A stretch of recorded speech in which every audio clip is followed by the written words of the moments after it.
de la cuisine, un café à la main, et fixait l'horizon au-delà de la prairie, vers la lisière de la forêt où se terminait nos terres. « Jusqu'où s'étend exactement ton terrain, Jean-Pierre » demandait-il d'un ton détaché, comme s'il cherchait simplement à alimenter la conversation. La première fois, je n'y ai pas prêté attention. La deuxième fois, je me suis dit qu'il était simplement curieux de découvrir la vie à la campagne. Mais à la cinquième fois, j'ai senti un nœud se former dans mon estomac. Camille, ma fille, en riait. Elle disait qu'il s'intéressait juste à la gestion d'un domaine agricole, que je savais bien comment étaient les citadins. Mais j'avais passé 40 ans comme ingénieur dans l'aéronautique à Toulouse avant de prendre ma retraite. J'avais appris à repérer les schémas répétitifs, et celui de Thibaut devenait de plus en plus flagrant. J'avais rencontré Thibaut 6 mois plus tôt, quand Camille l'avait ramené à la maison pour les fêtes de fin d'année. 33 ans, l'allure soignée, travaillant comme conseiller en gestion de patrimoine à Bordeaux. Il disait tout ce qu'il fallait dire, complimentait la cuisine de ma défunte épouse Hélène et posait des questions pertinentes sur notre vie à la propriété. Il semblait parfait, peut-être trop parfait. Hélène était partie il y a 3 ans, le cancer l'avait emportée en quelques mois, et je m'étais soudainement retrouvé seul dans cette grande bâtisse en pierre entourée de 80 hectares que nous avions achetés pour une bouchée de pain il y a 30 ans. À l'époque, ce n'était que des friches.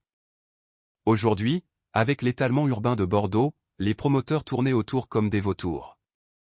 J'avais reçu des offres colossales. Mais c'était le rêve d'Hélène.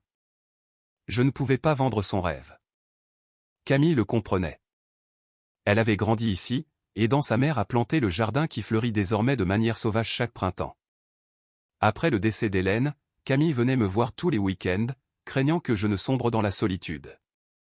Lorsqu'elle a rencontré Thibaut lors d'un cocktail professionnel et qu'ils ont commencé à sortir ensemble, j'étais heureux pour elle. Elle méritait quelqu'un de bien après le désastre de son précédent petit ami. Les fiançailles sont arrivées vite. 4 mois de relation, puis Thibaut a fait sa demande dans un grand restaurant étoilé de Bordeaux. Camille m'a appelé, la voix tremblante d'excitation. J'ai dit tout ce qu'un père doit dire, félicitations, je suis heureux pour toi, il a l'air d'être un type formidable. Mais je ne cessais de repenser à ces questions sur les limites du terrain. Le mariage était prévu pour la fin septembre, ici même au domaine. Camille voulait se marier là où sa mère avait été si heureuse. Elle avait déjà engagé une organisatrice, réservé un traiteur de renom et envoyé des invitations à 200 personnes. Thibaut était tout sourire, aidant pour les préparatifs, suggérant même d'agrandir la zone de réception. Tu sais, Jean-Pierre, m'a-t-il dit un samedi de juillet, on pourrait vraiment dégager cet espace si on coupait ces vieux chênes le long de la bordure ouest. J'ai répondu que ces arbres marquaient précisément la limite de la propriété. C'est vrai, a-t-il répliqué, mais jusqu'où ton terrain va-t-il réellement derrière cette butte ? C'était reparti. Ce soir-là, après leur départ, je me suis installé dans mon bureau et j'ai sorti l'acte de propriété. 80 hectares, achetés en 1994 pour l'équivalent de 120 000 €. Hélène et moi avions économisé chaque centime pendant des années pour nous l'offrir. Aujourd'hui, avec les droits de construction, cela valait plus de 4 millions d'euros. Je n'avais jamais dit à Camille la valeur exacte. Elle savait que nous étions propriétaires, que j'avais une retraite confortable, mais elle ignorait tout de mes brevets. Durant ma carrière d'ingénieur, j'avais inventé un petit composant utilisé dans les systèmes de réfrigération industrielle. Rien de prestigieux, mais les redevances tombaient depuis 25 ans. Entre cela et des placements intelligents, je disposais d'un patrimoine de plus de 8 millions d'euros. Le domaine n'était que la partie visible de l'iceberg. Le reste dormait sur des comptes dont Camille n'avait jamais demandé le détail. Je vivais modestement par choix, conduisant un vieux 4x4 de 10 ans, portant des pulls en laine et des jeans, réparant tout moi-même. Après avoir vu les cousins fortunés d'Hélène s'entre-déchirer pour des héritages, j'avais appris que l'argent changeait les gens. Il valait mieux être le voisin discret que personne ne soupçonne. Mais maintenant, Thibaut posait trop de questions. J'ai appelé mon avocate, Maître Marchand, le lendemain matin. J'ai besoin que vous fassiez des recherches sur quelqu'un, ai-je dit. Thibaut Hutchinson prétend être conseiller financier à Bordeaux. Elle a soupiré, Jean-Pierre, est-ce à propos du fiancé de Camille? J'ai répondu que c'était par simple précaution. Elle m'a promis de lancer une enquête de moralité, tout en me conseillant d'en parler directement à ma fille. Pas encore. Je pouvais me tromper, mais mon instinct d'ingénieur ne m'avait jamais fait défaut. 3 jours plus tard, elle m'a rappelé pour me demander de venir à son cabinet de Périgueux. Elle a fermé la porte et m'a tendu un dossier. Thibaut Hutchinson est bien celui qu'il prétend être. Diplômé, conseiller agréé chez un grand groupe financier. Casier judiciaire vierge. Elle s'est interrompue. Mais j'ai demandé à un enquêteur de creuser davantage. Thibaut a déjà été fiancé 2 fois auparavant. À chaque fois avec des femmes issues de familles très aisées. Les 2 fois, les fiançailles ont été rompues brutalement juste après qu'il ait obtenu un accès complet aux informations financières des familles. Pas de procès, pas de plainte, juste une coïncidence de calendrier frappante. Mes mains se sont crispées sur le dossier. Il y avait des noms, l'une était la fille d'un grand patron de l'industrie, l'autre celle d'un magnate de l'immobilier. Dans chaque cas, Thibaut posait des questions précises sur les structures d'héritage et les transferts de propriété. Je me sentais nauséeux. Et Camille dans tout ça? Camille n'avait pas de fortune personnelle, elle gagnait bien sa vie dans le marketing mais rien qui puisse attirer un prédateur comme lui. À moins que, comme le suggérait Maître Marchand, il ne parie sur l'héritage futur du domaine ou qu'il en sache déjà beaucoup plus sur moi que ce qu'il laissait paraître. Le week-end suivant, Thibaut est passé pour aider aux derniers préparatifs. Il a garé sa BMW rutilante dans l'allée et m'a rejoint sur la terrasse. « Jean-Pierre, tu as une minute ? Je voulais te soumettre une idée. » Il s'est assis, l'air sincère. Je sais que c'est un sujet délicat, mais Camille et moi avons discuté de notre avenir, de la gestion du patrimoine, tout ça. Étant dans la finance, je ne peux pas m'en empêcher. Je me demandais si tu avais réfléchi à l'organisation de ta succession, pour que tout soit bien carré pour Camille. Mon sang n'a fait qu'un tour, mais je suis resté impassible. J'ai répondu que j'avais un testament. C'est bien, a-t-il dit, mais avec un domaine comme celui-ci, tu devrais envisager une SCI ou une fiducie, c'est bien plus avantageux fiscalement. Je serais ravi de t'aider, gratuitement bien sûr, nous allons être de la même famille. Il a même ajouté, avec une audace incroyable, qu'à mon âge, je devais penser à la dépendance et à qui gérerait ce grand domaine si jamais il m'arrivait quelque chose. Le voilà, le scénario qu'il avait utilisé avec les autres, planter une graine, s'immiscer dans les comptes, et après? Je ne savais pas encore, mais j'allais le découvrir. J'ai fait mine d'être intéressé et je lui ai proposé de se voir la semaine suivante pour qu'il m'explique tout cela. Ses yeux ont brillé. Dès qu'il est parti, j'ai rappelé Maître Marchand pour engager une détective privée, Valérie, afin de placer Thibaut sous surveillance. En une semaine, Valérie a accompli un travail remarquable. Elle a réussi à placer un micro dans la voiture de Thibaut lors d'une révision au garage. Un soir d'août, elle m'a fait écouter un enregistrement. J'ai entendu la voix de Thibaut. Ouais, je suis encore au domaine à jouer le gendre idéal. Le vieux n'y voit que du feu. Une autre voix d'homme, celle d'un certain Maxime, demandait si la valeur était confirmée.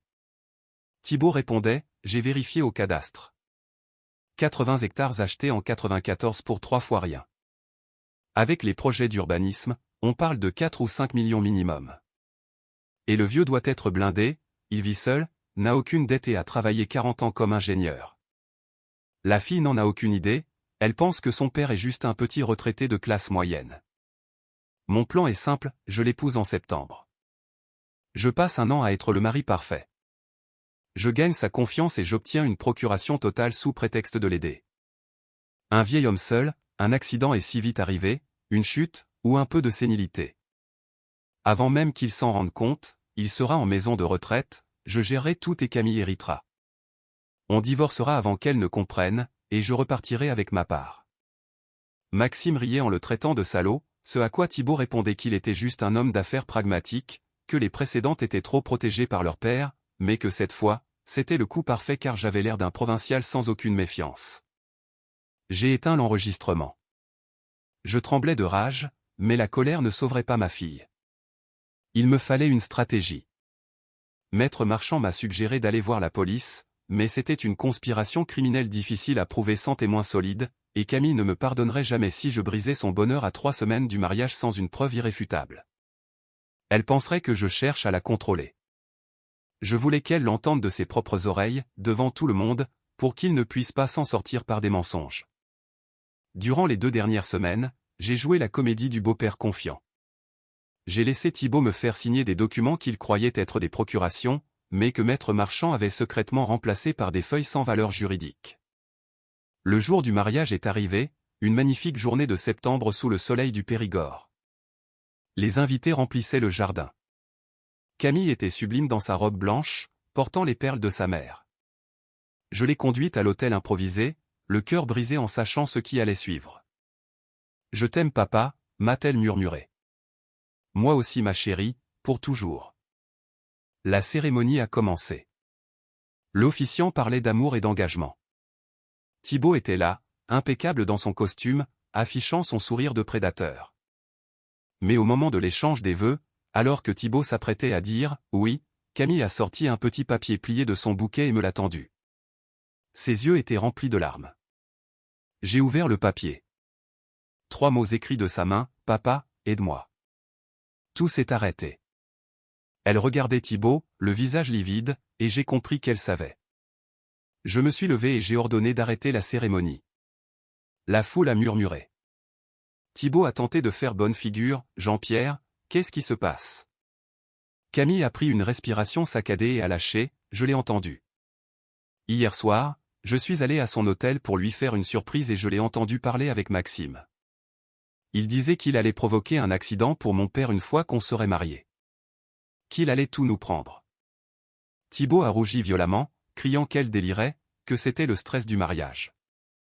Il a saisi le bras de Camille de force, mais 2 hommes ont été plus rapides que lui. C'était le commandant de la gendarmerie locale et son adjoint, des amis à moi qui assistaient à la cérémonie en civil. En quelques secondes, Thibaut avait les mains derrière le dos. Il a été interpellé pour tentative d'extorsion et complicité de violence. Maxime, son complice, a tenté de s'enfuir vers le parking mais Valérie l'a intercepté. L'heure qui a suivi fut un chaos total. Les invités étaient sous le choc, Thibaut hurlait à l'injustice tandis que Camille s'effondrait dans mes bras. Maître Marchand est arrivé avec les enregistrements et les dossiers de preuves. Le soir même, alors que le domaine retrouvait son calme et que le traiteur remballait les repas non servis, Camille et moi nous sommes assis sur les marches du perron. « Je suis désolé, papa », a-t-elle murmuré. Je savais depuis 2 jours mais j'étais terrifié. J'espérais avoir mal compris, j'avais peur de gâcher mon propre mariage pour un malentendu. Je l'ai serré contre moi et je lui ai avoué que je savais aussi, que je l'avais fait enquêter et que j'avais tout prévu pour la protéger. Elle m'a demandé pourquoi je ne lui avais rien dit plus tôt. Je lui ai expliqué qu'elle ne m'aurait pas cru, qu'elle aurait pensé que j'étais un père trop protecteur. Elle devait s'en rendre compte par elle-même pour être libérée de lui pour toujours. Elle m'a ensuite posé la question fatidique, « Papa, à quel point es-tu riche ?» J'ai ri doucement et je lui ai révélé la vérité sur les brevets et les 8 millions d'euros. Ses yeux se sont agrandis. 8 millions, et tu conduis ce vieux 4x4 et tu t'habilles au supermarché? Je lui ai répondu que l'argent n'était pas une identité, mais un outil de protection. Sa mère et moi voulions qu'elle grandisse normalement, sans être une fille de riche, déconnectée de la réalité. J'avais déjà tout verrouillé dans une structure juridique pour que son héritage soit protégé de n'importe quel futur époux mal intentionné. 3 mois plus tard, Thibaut et Maxime ont été condamnés pour tentative d'escroquerie et abus de faiblesse. Thibaut a été radié de sa profession et a écopé d'une peine de prison avec sursis et d'une lourde amende. Camille est revenue vivre au domaine pendant un temps pour se reconstruire. Elle a fini par reprendre sa vie en main, plus prudente, plus sage. Quant à moi, je suis toujours ici, je conduis toujours mon vieux véhicule, mais j'ai agrandi le jardin d'Hélène. J'y ai installé un banc en pierre à son nom. Parfois, le soir, Camille et moi nous y asseyons pour regarder le soleil se coucher sur le Périgord, et je lui raconte des histoires sur sa mère, une femme qui préférait planter des fleurs plutôt que d'étaler des bijoux. L'argent ne peut pas acheter ces moments-là, mais il peut acheter la sécurité nécessaire pour les savourer sans crainte. C'est cela la vraie valeur de la richesse, non pas ce qu'elle montre, mais ce qu'elle protège. Et je protégerai ma fille jusqu'à mon dernier souffle, avec chaque centime que je possède.